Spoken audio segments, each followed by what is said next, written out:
Hello everyone, take out your civics book, open page number 44. Here we start the new chapter, chapter number 4, growing up as boys and girls. आज हम civics में new chapter start करते हैं. आप page number 44 open करो on civics book, chapter number 4, growing up as boys and girls. इस chapter में हम जेंडर के बारे में पढ़ेंगे. आपको पता होगा जेंडर क्या होता है. जेंडर मतलब या तो एक लड़का या तो एक लड़की. तो जेंडर ही किसी भी इंसान की आइडेंटिटी होती है. तो इस चैप्टर में हम जेंडर इनइक्वालिटी की बात करेंगे कि मतलब लड़का और लड़की के साथ कैसे भेदभाव किया जाता है और क्यों किया जाता है. Okay, let's start the chapter.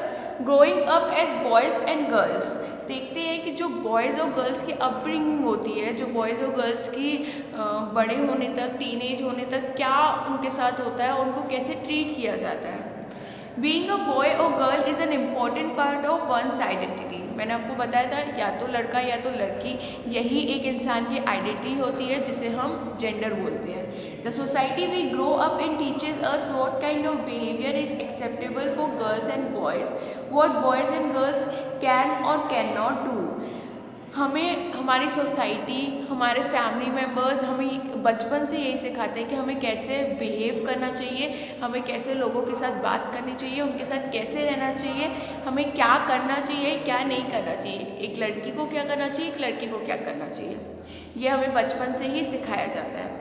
We often grow up thinking that these things are exactly the same everywhere. और जब हम बड़े होते हैं तो हम यही सोचते हैं कि हर जगह ऐसा ही होता है, मतलब जो हमें सिखाया जाता है हमें वैसा ही करना चाहिए क्योंकि हर जगह वैसा होता है. But do all societies look at boys and girls in the same way. क्या सब सोसाइटी एक लड़का और एक लड़की को एक नज़रिए से देखते हैं? We will try and answer this question in this chapter. इस चैप्टर में हमें इस क्वेश्चन का आंसर मिलेगा. क्या सब सोसाइटी एक लड़का और एक लड़की को सामान्य रूप से देखते और सामान्य रूप से रिस्पेक्ट देते हैं? We will also look at how the different role assigned to boys and girls prepare them for their future roles as men and women.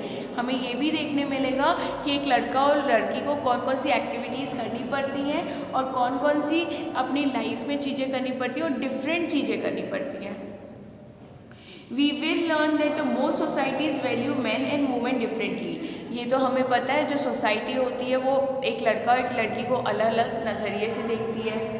The role women play and the work they do are usually valueless than the role men play and the work they do. जो आदमी कोई भी काम करता है तो उसको बहुत ज़्यादा वैल्यू दी जाती है.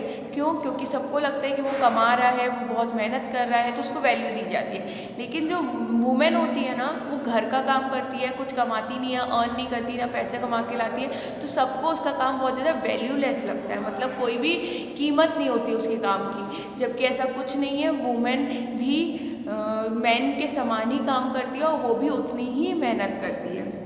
This chapter will also examine how inequalities between men and women emerge in the area of work. इस चैप्टर में हम ये भी पढ़ेंगे कि मैन और वुमेन के साथ कितनी इनइक्वालिटीज़ होती है. उन्हें एक समान नहीं समझा जाता, उन्हें एक समान उनको रिस्पेक्ट नहीं दी जाती है, उनके साथ बहुत ज़्यादा भेदभाव होता है और उनका जो काम होता है उसे एक समान नहीं समझा जाता. जैसे कि अगर कोई मैन है, वो बाहर जाके काम कर रहा है, अर्न करके ला रहा है, तो उसको बहुत ज़्यादा वैल्यू दी जाती है, रिस्पेक्ट दी जाती है. लेकिन वुमेन जो है वो घर पे बैठ के पूरा दिन काम करती है, लेकिन उसको कोई भी वैल्यू नहीं दी जाती क्योंकि वो कोई अर्न नहीं कर रही है. लेकिन वो काम बहुत ज़्यादा मुश्किल होता है. वुमेन भी एक बहुत ज़्यादा हार्ड वर्क करती है. Now come to the page number 45. Growing up in Samuna in 1920s. समोना यहाँ पे एक आइलैंड है जो कि पैसिफिक ओशियन में है. हम उस टाइम पे उस आइलैंड की बात करेंगे जो कि कब के बात करें, 1920s की. आज की तारीख में हाँ 2020 चल रहा है, तो हम 1920 की बात करें, इट मीन्स हम 100 साल पहले की बात करेंगे. The Samuna Island are part of a large group of small island in the southern part of the Pacific Ocean. जो समूना आइलैंड है वो एक छोटा सा आइलैंड है. कहाँ पे? सदर्न पार्ट में है, मतलब साउथ साइड है, जो कि पैसिफिक ओशियन में है. पैसिफिक ओशियन में एक आइलैंड है जिसका नाम है समूना island. In the 1920s, according to research report on Samuna society, children did not go to school. जब 1920 का सर्वे हुआ तब ये रिपोर्ट आई थी कि जो समुना में लोग रहते हैं ना, वहाँ के लोग, वहाँ के बच्चे कभी भी स्कूल नहीं जाते। They learn many things such as how to take care of children और do household work from other children and from adults. वो घर पे ही बैठ के बहुत सारी चीज़ें सीखते हैं बचपन से ही। वो ये सीखते हैं कि कैसे बच्चों की केयर की जाती है, देखभाल की जाती है, कैसे आपको अपने छोटे भाई बहन या छोटे जो बच्चे हैं उनकी देख रेख करनी है, कि घर के काम वो घर पे रह के सीखते हैं, किससे? अपने बड़ों से। Phishing was very important activity on the island. Island में फ़िशिंग एक्टिविटी बहुत ज़्यादा इंपॉर्टेंट थी। क्यों? क्योंकि वहाँ पे आइलैंड है मतलब वहाँ पे बहुत ज़्यादा सी होगा, ओशियन होगा, बहुत पानी होगा, जिसकी वजह से लोगों का ऑक्यूपेशन क्या बन जाता है? फ़िशिंग। वो पानी से मछलियाँ पकड़ कर बेचते थे, तो वो एक्टिविटी उस आइलैंड में बहुत ज़्यादा इंपॉर्टेंट थी। Young people therefore learn to undertake long fishing expedition. जो यंग पीपल होते थे ना, वो क्या करते थे, वो ये फ़िशिंग एक्टिविटी को बहुत ज़्यादा अच्छा मानते थे, मतलब उनका ये ऑक्यूपेशन था, तो वो फ़िशिंग एक्टिविटी करते थे काफ़ी समय तक। But they learn these things at different point in their childhood. लेकिन उन्होंने अपने बचपन में इसी चीज़ को दूसरे तरीके से सीखा था।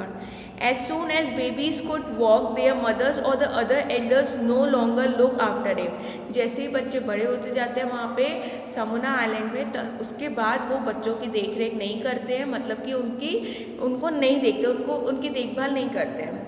Other children, often as young as 5 years old, took over this responsibility.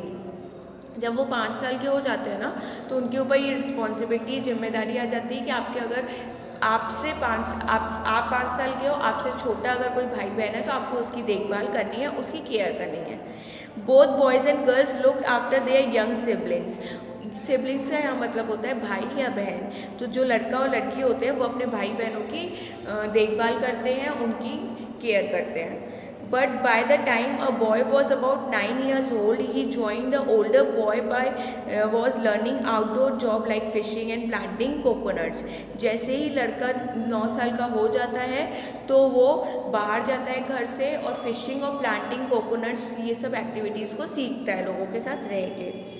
Girls had to continue looking after small children or do errands for adults till they were teenagers. और लड़कियां क्या करती हैं? लड़कियां तब भी घर को संभालती हैं और अपने छोटे भाई बहनों का ध्यान रखती है जब तक वो टीनेजर नहीं हो जाती, मतलब वो 14-15 साल की नहीं हो जाती।